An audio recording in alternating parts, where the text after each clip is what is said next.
Hey, this is John Matthews. I am the president and CEO of Cat Enterprises, and I'm going to talk to you about break-even analysis. Invariably, I'm out in the field a lot, and I talk with dealer locations and franchise locations, and I ask them, so what kind of sales volume do we have to do at this location in order to make money? And most people look at me with the deer in the headlight look. They don't understand how you would even calculate what you need to do on an annualized basis for that.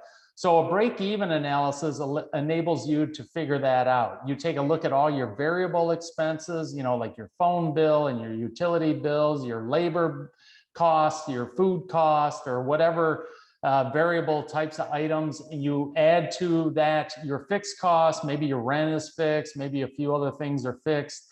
And then you have to figure out how much you have to do in sales in order to offset that expense load and any debt load that you may have put in there. So that's basically what it is. It provides a sales target that offsets variable cost percentages and fixed costs and debt service. And that's how you identify what sales volume you have to hit in order to break even. And then anything north of that, you're going to be making money. So this enables you to identify some opportunities to help improve that variable. So if you think about looking at your variable expenses, this is generally shown in percentages. So you may say, hey, I'm going to run 20% labor. I'm going to run 24% food costs. You add all those up and then you subtract that from 100%. And that is your your contribution margin for the store. So if a store sales volume is 500,000 with an operating margin of 30%, the contribution margin would be 150,000 for that particular store.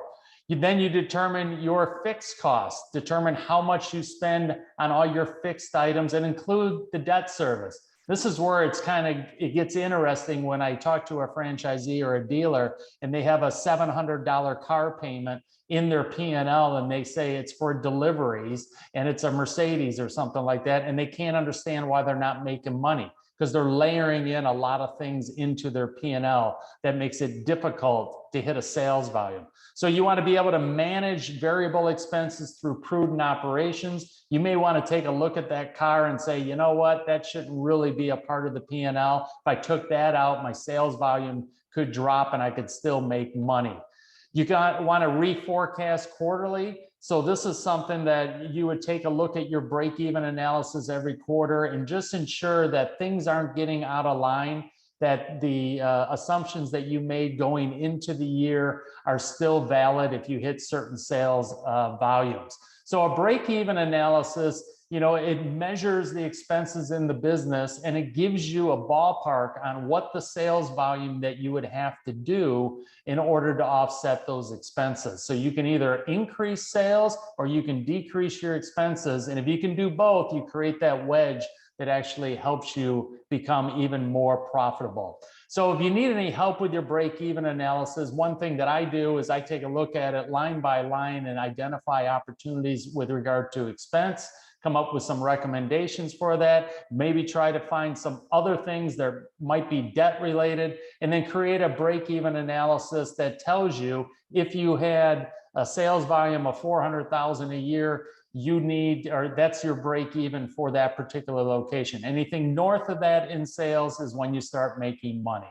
So we can help you if you need some help. My name is John Matthews. I'm the president and CEO of Cat Enterprises. There's my contact information. Feel free to reach out to me. Thank you.